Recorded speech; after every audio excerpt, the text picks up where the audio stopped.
Friends, welcome back to our YouTube channel. अभी हम लोग यहाँ पे एल&टी लार्सन एंड टर्बो लिमिटेड की एनालिसिस करेंगे और देखेंगे कल के दिन मीन्स यहाँ पे 10th ऑफ मई को किस तरीके से अपना प्राइस एक्शन पैटर्न दिखाएगा, इसके इंपॉर्टेंट लेवल्स कौन से रहेंगे। तो यहाँ पे आज के दिन देखेंगे बहुत ही ज़्यादा यहाँ पे सेलिंग हम लोग को देखने को मिली है। लगभग लगभग कहीं कुछ ना कुछ तो 6.5% 6% के आसपास की सेलिंग देखने को मिली है। हुआ यूँ कि आज के दिन ये काफ़ी ज़्यादा गैप डाउन ओपन हुआ, ठीक है। और गैप डाउन ओपनिंग ओपनिंग के बाद सीधे ये इन लेवल्स के आसपास ट्रेड करने लगा, जो कि हमारा यहाँ पे एट लास्ट ऐसा लेवल था जहाँ से इसको बाउंस बैक लेना चाहिए था, ठीक है। लेकिन आज के दिन देखेंगे बहुत ज़्यादा सेलिंग के बाद इन्हीं लेवल्स के आसपास ट्रेड कर रहा है। तो कल से और आज में लगभग लगभग यहाँ पे 3500 कल क्लोजिंग मिला था और आज 3250 के आसपास ट्रेड कर रहा है, जो कि हमारा यहाँ पे इंपॉर्टेंट लेवल था। तो यहाँ पे 250 पॉइंट यहाँ पे नीचे एक दिन में ही हम लोग को यहाँ पे फॉल देखने को मिला है। अब कल के दिन मुझे ऐसा देख के ये रिवर्सल कैंडल देख के लग रहा था कि यहाँ पे ये जो ये हेड एंड शोल्डर कैंडल था, ठीक है, ये पैटर्न था, इस कहीं ना कहीं यहाँ पे फिर से इस रेंज में आ जाएगा तो ये जस्टिफाई नहीं हो पाएगा। लेकिन आज के सेलिंग के बाद टेक्निकली लग रहा है ये जो यहाँ पे हेड एंड शोल्डर पैटर्न बना था, ठीक है, 3500 से लेके 3850 मतलब 350 रुपीज़ का जो ऊपर की ओर बना हुआ है, ये नीचे की ओर अगर ब्रेक डाउन करेगा 3500 से 350 नीचे जाएंगे, ठीक है, तो 3150 का लेवल हम लोग को निकल के आएगा। और 3150 को भी हम लोग पीछे जाके यहाँ पे देखते हैं। 3150, ठीक है, 3150 के आसपास का लेवल देखेंगे तो 31200 के पास एक गैप आउट ओपनिंग है। एंड उसके बाद 3150 का जो लेवल है, ये लेवल है यहाँ पे, ये ब्रेकआउट लेवल के आसपास का लेवल जो निकल के आ रहा है 3150 का निकल के आ रहा है।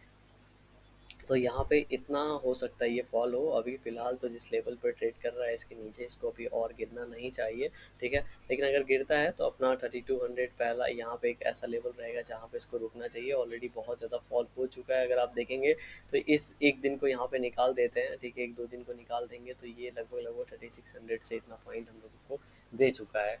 तो कल के दिन बहुत ज़्यादा अगेन जैसा कि कल भी मैंने बोला था, बहुत ज़्यादा गिरावट की यहाँ पे उम्मीद नहीं है, लेकिन इतना ज़्यादा गैप डाउन ओपनिंग होगा ये किसी को भी नहीं पता था। और गैप डाउन ओपनिंग होने के बाद ऊपर गया और इसी लेवल के आसपास कहीं ना कहीं क्लोजिंग दिया है। तो कल के दिन हो सकता है इसके अंदर एक इनसाइड कैंडल बन जाए, ठीक है। मैं जब भी बहुत ज़्यादा फॉल होता है तो इनसाइड कैंडल की इसीलिए बात करता हूँ क्योंकि ये तो इतना एक्सपेक्टेड नहीं था, पहली बात। दूसरी बात, ये इन लेवल्स के आसपास ट्रेड कर रहा है। अब जिन लेवल्स के आसपास ट्रेड कर रहा है यहाँ से वन टाइम सेकेंड टाइम ऊपर की ओर गया है, थर्ड टाइम इसके आसपास आ रहा है, तो यहाँ पे एक दो दिन टाइम स्पेंड करके फिर ब्रेक करता है तो हम लोग ये लेवल्स बहुत ही आराम से देख सकते हैं। वैसे भी हमारा हेड एंड शोल्डर के हिसाब से ये टारगेट निकल के आ रहा है 3200 के आसपास का। तो अभी हम लोग को थोड़ा सा वेट एंड वॉच करना चाहिए। जैसा कि मैं पुराने वीडियोज़ में आपको बोल रहा था कि इतना कॉन्फिडेंटली नहीं बोल पा रहा था बिकॉज कि यहाँ पे इसका ब्रेकडाउन अच्छे से नहीं हुआ था और यहाँ पे ऊपर क्यों निकल गया था कि इस मंथ में ही हमें ऊपर के लेवल्स देखने को मिलेंगे। लेकिन जिस तरीके से अगर आप यहाँ पे एक बार मंथली टाइम फ्रेम पे ध्यान देंगे, जो कि मैंने आपको मंथली टाइम फ्रेम के कैंडल पे बताया था, अगर इसको ऊपर भी जाना है तो अब टाइम लगेगा, हो सकता है एक दो महीने इसको ऊपर जाने में टाइम लग जाए, ठीक है। तो अब ये जो ब्रेकआउट लेवल था, इन ब्रेकआउट लेवल को हो सकता है आगे एक बार रीटेस्ट करे। रीटेस्ट करने के बाद हो सकता है उसके बाद थोड़ा सा यहाँ पे ऊपर की ओर अगर इस महीने में ये लेवल आ जाते हैं तो थोड़ा सा ऊपर की ओर क्लोजिंग हम लोग को देखने को मिल सकती है। अदरवाइज अगर ये स्लोली आता है तो इन लेवल्स के आसपास हम लोग को क्लोजिंग देख सकता है, ठीक है। अब हम लोग क्या करते हैं, अब कल की बात करेंगे तो उसके लिए 15 मिनट टाइम फ्रेम पे चलते हैं। 15 मिनट टाइम फ्रेम पे देखेंगे, इतना गैप डाउन के बाद फर्स्ट कैंडल में यहाँ पे रिवर्सल का पूरा कोशिश किया था, लेकिन फिर से ये नीचे की ओर अपने ओपनिंग प्राइस से जस्ट यहाँ पे 3275 के आसपास हम लोग को क्लोजिंग दिया है। तो कल के दिन अगर गैप अप ओपनिंग हो जाता है, मान के चलते हैं थोड़ा सा गैप अप ओपनिंग होता है और थोड़े से गैप अप ओपनिंग के चक्कर में यहाँ पे क्या बन जाएगा, एक inside candle, first condition. Second condition, कल फिर से एक गैप डाउन ओपनिंग होता है, ठीक है। चार्ट यहाँ पे जूम आउट कर लेंगे, फिर कल से एक गैप डाउन ओपनिंग होता है तो नीचे अगर हम लोग पीछे जाएंगे तो गैप डाउन ओपनिंग के लिए हमारे पास ज़्यादा स्पेस नहीं है। जो हमारे पास लेवल थे वो लगभग लगभग यही लेवल थे जिसको आज इसने यहाँ पे टच कर दिया 3260 के आसपास का।